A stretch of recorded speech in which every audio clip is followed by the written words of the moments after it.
दोस्तों, आज का हमारा टॉपिक है ड्रामा और नॉवेल। ड्रामा और नॉवेल, इन दोनों के एलिमेंट्स क्या क्या होते हैं, इनके बारे में आज हम डिस्कस करेंगे और इसके साथ साथ काइंड्स ऑफ ड्रामास और नॉवेल्स की भी बात करेंगे। स्पेशली ये जो वीडियो है ये यूजी लेवल के स्टूडेंट्स के लिए वीडियो है, क्योंकि बहुत बेसिक सी चीज़ें मैं बताने वाला हूँ जो यूजी लेवल के स्टूडेंट्स को आनी चाहिए। लेकिन अगर आप किसी कॉम्पिटिटिव एग्जाम की तैयारी कर रहे हैं, चाहे आप TGT, PGT, KVS, NVS, DSSB किसी की भी तैयारी कर रहे हैं, तो वहां भी लिटरेरी टर्म्स के तौर पर ये बातें, ये क्वेश्चंस आ जाते हैं। तो आप सभी के लिए वीडियो बहुत हेल्पफुल हो सकती है, तो ध्यान से समझते हुए चलना है। एलिमेंट्स ऑफ ड्रामा क्या होता है, किसको एलिमेंट्स ऑफ ड्रामा कहते हैं? सबसे पहले तो हम बात करेंगे ड्रामा की, कि ड्रामा क्या होता है। ड्रामा आप जानते हैं कि ड्रामा, इस हिंदी में नाटक को ड्रामा कहा जाता है। अब नाटक कैसा होता है? एक स्टोरी प्रेजेंटेशन होता है। क्या होता है? एक स्टोरी प्रेजेंटेशन होता है थ्रू डायलॉग्स। किसके माध्यम से? डायलॉग्स के माध्यम से। अगर जो हम इसमें से डायलॉग्स को हटा दें, एक स्टोरी को प्रेजेंट करें, ठीक है ना, एक टेल के रूप में हम प्रेजेंट करें, एक स्टोरी चल रही है हमारी और एपिसोडिक स्टोरी चल रही, तो दैट बिकम्स नॉवल। तो वो क्या बन जाता है? वो नॉवल बन जाता है। On the other hand, story based on dialogues, ठीक है ना, वो क्या बन जाती है? वो ड्रामा बन जाता है। Drama can be presented on the stage. इसको आप स्टेज पर प्रेजेंट कर सकते हैं ड्रामा को, और किए भी जाते हैं। जो नाटक हैं, शेक्सपियर सबसे बड़े नाटककार हमें दिखाई पड़ते हैं इंग्लिश लिटरेचर में।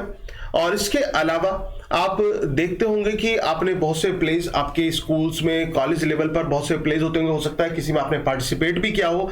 तो वहां पर हर किसी कैरेक्टर को उनके डायलॉग्स दे दिए जाते हैं कि भाई तुम्हें ये डायलॉग बोलना है, तुम्हारी एंट्री तब होगी, इस डायलॉग के साथ आपको स्टेज पर आना है, और इस अगर जो किसी कैरेक्टर ने ये डायलॉग बोला है तो आपको उसका रिप्लाई इस तरह से करना है। तो वो प्रेजेंटेशन होती है डायलॉग बेस्ड। अब ये जो ड्रामा होता है हमारा, इस ड्रामे में कुछ एलिमेंट्स होते हैं दोस्तों। वो कौन कौन से एलिमेंट्स होते हैं वो समझना बहुत जरूरी है कि एक नाटक के जो एलिमेंट्स होते हैं वो क्या क्या होते हैं, ठीक है ना। नाटक के एलिमेंट्स हमारे, अगर जो हम इस नाटक के एलिमेंट्स की बात करें तो सबसे पहला जो आता है वो आता है plot. Plot is also known as the soul of play. जो प्लॉट है इसको सोल ऑफ प्ले के रूप में भी जाना जाता है। प्लॉट को, प्लॉट जिसको आप हिंदी में क्या बोलते हैं दोस्तों? प्लॉट को कथा वस्तु के नाम से जाना जाता है। क्या होती है प्लॉट? प्लॉट होता है कथा वस्तु, ठीक है ना। इसको कथा वस्तु हम बोलते हैं प्लॉट को। प्लॉट क्या है? कथा वस्तु है। अगर जो ये प्लॉट ही ना हो, ये कथा वस्तु ही ना हो, तो क्या हम इमेजिन कर सकते हैं किसी स्टोरी की? नहीं कर सकते हैं ना। तो प्लॉट जो है एक एसेंशियल पार्ट होता है किसी भी प्ले का। तो प्लॉट जिसको कथा वस्तु कहा जाता है, जैसे कि भूमि का टुकड़ा होता है ना, उसके बिना आप एक बिल्डिंग खड़ी नहीं कर सकते। तो ऐसे ही प्लॉट होता है किसी भी स्टोरी के लिए, किसी ड्रामे के लिए। तो प्लॉट जिसको सोल ऑफ द प्ले के रूप में जाना जाता है, ये सबसे पहला एलिमेंट हमें देखने को मिलता है किसका? ड्रामे का। दूसरे नंबर पर आती है थीम। थीम क्या होता है? Theme is the main subject और लेसन ऑफ द प्ले। एक मेन सब्जेक्ट या लेसन होता है एक नाटक का। कैरेक्टर्स आर द पीपल जो प्रेजेंट करते हैं अपने आप को स्टेज पर। ये इनमें एक्टर होते हैं, एक्ट्रेसेस होते हैं, ठीक है ना। ये एक्टर एक्ट्रेस आ जाते हैं इसमें। इसके अलावा विलेन आ जाते हैं, जो आपको बताया था प्रोटोगोनिस्ट, एंटी प्रोटोगोनिस्ट, वो सभी कैरेक्टर्स, फॉइल कैरेक्टर्स, वो सारे कैरेक्टर्स हमारे इसमें आ जाते हैं। Whether they are rusty characters, foils characters, ठीक है ना, प्रोटोगोनिस्ट, ठीक है ना, एंटी प्रोटोगोनिस्ट, वो सभी इसमें आते हैं। डायलॉग की बात करें, the words written by the play right and spoken by the characters in the play. जो वर्ड्स रिटेन होते हैं किसके द्वारा? प्ले राइट के द्वारा, जो नाटककार लिखता है, और कैरेक्टर्स उसको बोलते हैं स्टेज पर, वो डायलॉग्स कहलाते हैं। म्यूजिक, रिदम की बात करें तो म्यूजिक और रिदम का यूज आपको नाटकों में देखने को क्यों मिलता है? आपको शेक्सपियर के नाटक में इतने सॉन्ग्स मिल जाएंगे, लेकिन कारण क्या है इन सॉन्ग्स के होने का? तो कारण है used for relief and entertainment. इनको रिलीफ और एंटरटेनमेंट के लिए यूज किया जाता है। स्पेक्टिकल्स यानी कि special effects used in the play. एक प्ले में जो स्पेशल इफेक्ट्स यूज किए जाते हैं वो आपके स्पेक्टिकल्स कहलाते हैं। तो these are the elements of a drama. एक ड्रामा के एलिमेंट्स हो जाते हैं। Is that clear? एक बार फिर से समझ लीजिए। प्लॉट, थीम, कैरेक्टर्स, डायलॉग्स, ठीक है ना, म्यूजिक, स्पेक्टिकल्स, ये सारे के सारे हमारे ये जो है एक ड्रामा के हमारे एलिमेंट्स हैं। अब इसके बाद एलिमेंट्स ऑफ फिक्शंस की बात करें तो दोस्तों इसमें characterisation, plot, setting, point of view, theme और टोन ये सारे आ जाते हैं, ठीक है ना। इसमें फिक्शन में हम बात करें तो क्या क्या आ जाते हैं, elements of fiction, characterisation just like dramas, ठीक है। प्लॉट कथा वस्तु होती है, सेटिंग उसकी जो सेटिंग है यानी कि उसकी जो स्टेट ऑफ कंडीशन है वो किस तरह से है, जो कहानी का एक पृष्ठभूमि रखी गई है वो एक एसेंशियल पार्ट होता है जिसको सेटिंग बोला जाता है। स्पेशली सेटिंग जो है वो किसी एक पार्टिकुलर स्पेस या फिर जो एक प्लेस होता है उसको भी रेफर करती है कि भाई इसकी सेटिंग किस प्लेस पर हुई है, तो उस प्लेस को इसमें रेफर किया जाता है। और पॉइंट ऑफ व्यू, और क्योंकि जनरली अगर जो हम जाएं रीजनल नॉवेल्स की तरफ तो वहां पर आप देखते होंगे कि कोई पर्टिकुलर रीजन, पर्टिकुलर क्षेत्र चुन लिया जाता है और उस स्थान पर उसको सेट किया जाता है। Point of view, theme and tone, ठीक है ना। पॉइंट ऑफ व्यू मतलब एक नजरिया, किसी चीज को देखने का पॉइंट ऑफ व्यू क्या है, यानी कि specially what it relates to, ठीक है ना, क्या थीम है इसकी, इसका डेकोरम कैसा है, वो सारी चीजें इसमें आ जाती हैं। थीम एज यूजुअल जो उसकी थीम होती है उसका सार क्या है, किस बेस्ड पर है ये, क्या इसकी थीम रखी गई है। टोन, क्या मैसेज ये देना चाहता है, ठीक है ना। टोन का यहां पर जो है, टोन का मतलब है मैसेज से कि ये जो नॉवेल लिखा गया है इसकी टोन क्या है। टोन का मतलब कि ये किस चीज को इंडिकेट करता है, किस स्पेसिफिक सब्जेक्ट के बारे में, किस इशू को लेकर है ये, या फिर एक जनरल वे में है। अब हम बात करते हैं, फिर से हम ड्रामास पर आते हैं और ड्रामास में अब हम बात करेंगे ड्रामा ऑफ आइडियाज की।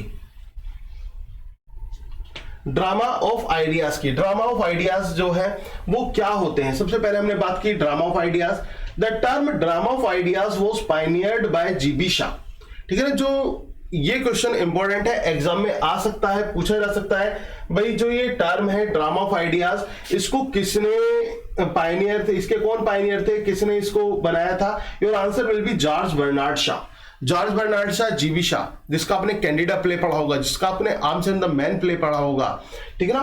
तो it is a type of discussion play which reveals social manners and problems of the society. ये किस प्रकार का प्ले है, ये आपका एक डिस्कशन प्ले होता है जो ड्रामा ऑफ आइडियाज होता है। इसमें सोशल मैनर्स को और प्रॉब्लम्स को दर्शाया जाता है, समाज की सोशल मैनर्स और प्रॉब्लम को। इसके अलावा teaching with entertainment is the main purpose of this type of drama. ये नॉवल गलत टाइप हो गया है, इसको आप ड्रामा कर लेना, नॉवल की जगह क्या करना है आपको, इसको ड्रामा कर लेना है, ठीक है। This type of drama. Regional novel की बात अगर जो हम करें, क्षेत्रीय उपन्यास की बात करें तो क्षेत्रीय उपन्यास क्या होते हैं, ठीक है ना। यहां पर हमने ड्रामा की बात करी, अब रीजनल नॉवल पर आ जाते हैं। The story of a particular region based on a different aspect of society, ठीक है ना। जो एक स्टोरी होती है किसकी, पर्टिकुलर रीजन की, एक स्पेसिफिक क्षेत्र की, किसी भी एक क्षेत्र को हम ले लेते हैं, प्लेस को ले लेते हैं, उसकी जो कहानी होती है जो कि डिफरेंट एस्पेक्ट ऑफ सोसाइटी पर बेस्ड होती है, वो क्या कहलाती है, उसको रीजनल नॉवेल कहा जाता है। उसको क्या कहा जाता है, रीजनल नॉवेल कहा जाता है। Famous regional novelist in English and their regional places, जो फेमस रीजनल नॉवेलिस्ट है इंग्लिश में और उनके रीजनल प्लेसेस है वो कौन कौन से हैं। थॉमस हार्डी का वेसेक्स है, ठीक है ना। विलियम फॉकनर का यूकान वाववाहा है, आर के नारायण का मालगुडी है, और इतना क्लियर हुआ। तो थॉमस हार्डी का वेसेक्स आपको देखने को मिलेगा, चाहे आप थॉमस हार्डी का कोई भी आप जो है नॉवल उठाकर देखते हैं, चाहे आप मेयर ऑफ कैस्टरब्रिज की बात करें, चाहे आप रिटर्न ऑफ नेटिव की बात करें, चाहे जुड द ऑब्स्क्यूर की बात करें, तो वहां पर एक हमको एक पर्टिकुलर प्लेस, एक पर्टिकुलर रीजन दिखाई पड़ता है।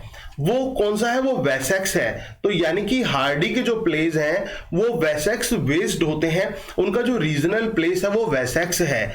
वहां के लोगों का तौर तरीका, वहां के लोगों का स्टाइल, वहां की कल्चर, वहां की ट्रेडिशंस, वहां की फेयर सेरेमनीज, वो सभी की सभी जो है इसमें उसको जगह दी जाती है। क्लास स्टैंडर्ड लोगों का, वहां का ट्रेड, वहां की बिजनेस, वो सब चीज आती हैं रीजनल नॉवेल्स में, रीजनल प्लेसेस में। ऐसे ही विलियम फॉकनर का यूकान वाववाहा और आर के नारायण का मालगुडी, ये फेमस रीजनल प्लेसेस हैं। नैरेटिव टेक्निक क्या होती है, किसको नैरेटिव टेक्निक के रूप में जाना जाता है। नैरेटिव टेक्निक जहां पर किसी चीज को बहुत अच्छी तरह से एक डिलीजेंट वे में जो है प्रेजेंट किया जाता है, वो नैरेटिव टेक्निक ये हमारे लिटरेरी टर्म्स का ही एक पार्ट होती है। यानी कि जो प्रेजेंटेशन, जो उपन्यासकार जो प्रेजेंटेशन दे रहा है उसमें किस तरह से उसका जो स्टैंडर्ड है वो कैसे उसने मेंटेन किया है, किस तरह से वो समाज को जोड़ता है, किस तरह से वो समाज की सभी घटनाओं को अपने साथ लेकर चलता है, whether it is a kind of social place या सोशल टाइप ऑफ नॉवेल्स, चाहे वो सोशल टाइप ऑफ नॉवेल्स हो, ठीक है ना, या फिर वो आपके सेंटिमेंटल टाइप्स ऑफ कॉमेडीज हो, और या फिर वो किसी भी तरह से कॉमेडी ऑफ मैनर्स हो, या फिर वो सीरियस और प्रॉब्लम प्लेज हो। कहने का मतलब किसी भी एक जॉन में, चाहे हम सीरियस वे में चले जाएं, चाहे आप कॉमिक स्टाइल पर चले जाएं, वहां पर आपका जो एक तरीका आपको राइटर का दिखाने का पड़ता है कि जिसमें वो एक क्या देना चाहता है, वो अपनी थीम को क्लियर कर देना चाहता है, अपने एक मैसेज को वो रिवील कर देना चाहता है, और वहां पर कहीं ना कहीं उसका जो उपन्यास है, उसका जो नाटक है, वो क्या देने की कोशिश करता है, वो समाज में एक रिफॉर्म करने की कोशिश करता है, और उसी वे में वो अपनी नैरेटिव टेक्निक को यूज करता है। यानी कि जो ये टेक्निक होती है ना, ये राइटर के एक स्टैंडर्ड को रिप्रेजेंट करती है, जो ये टेक्निक होती है। इसके अलावा अगर जो हम बात करें पिकारेस्की नॉवल की, तो इसमें स्टोरी ऑफ पिकारो आ जाती है। पिकारेस्की नॉवल, जो स्टोरी ऑफ पिकारो, पिकारो होता क्या है दोस्तों, ये जो पिकारो है ना, ये स्पेनिश वर्ड है, याद रखना कैसा वर्ड है ये, स्पेनिश, ये स्पेनिश वर्ड है, यानी कि स्पेन भाषा का लिया शब्द है पिकारो, जिसका मतलब क्या होता है, जिसका मतलब होता है रोग, या फिर इसका मतलब नेव से भी होता है, रोग और नेव ऑफ द सोसाइटी, समाज का एक ऐसा व्यक्ति, इसको रास्कल भी बोल देते हैं, रोग और नेव ऑफ द सोसाइटी भी बोल देते हैं, समाज का सताया हुआ व्यक्ति होता है पिकारो, जो एक समाज में जिसका शोषण किया जाता है।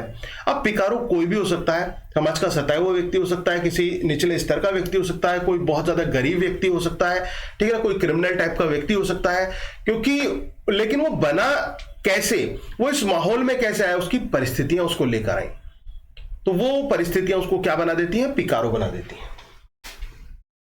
कुली मुल्कराज आनंद का, गाइड आर.के. नारायण का, और टॉम जोन्स हेनरी फील्डिंग का, और जोसेफ एंड्रयूज हेनरी फील्डिंग, और डेविड कॉपरफील्ड चार्ल्स डिकेंस, ये फेमस हमें पिकारेस्क नॉवल देखने को मिलते हैं इंग्लिश लिटरेचर में। Is that clear?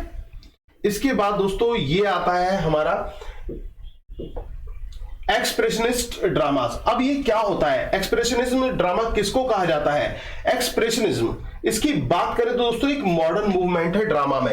एक्सप्रेशन से इसको तोड़िए, एक्सप्रेशनिज्म जो है ये मॉडर्न मूवमेंट है ड्रामा में, and theatre that developed in Europe, principally Germany, ठीक है ना, प्रिंसिपली जर्मनी, जर्मनी में ये मूवमेंट जो था ये मेनली डेवलप हुआ, ठीक है ना। ये वाला जो मूवमेंट था, जो एक्सप्रेशनिज्म मूवमेंट है, ये कब डेवलप हुआ, कहां डेवलप हुआ? ये जर्मनी में डेवलप हुआ, the early decades of the 20th century and later in the United States. इसके बाद ये यूनाइटेड स्टेट में देखने को मिला, और it forms the part of broader movement of expressionism in the arts. इसमें सबसे ज्यादा ये कहां देखने को मिला?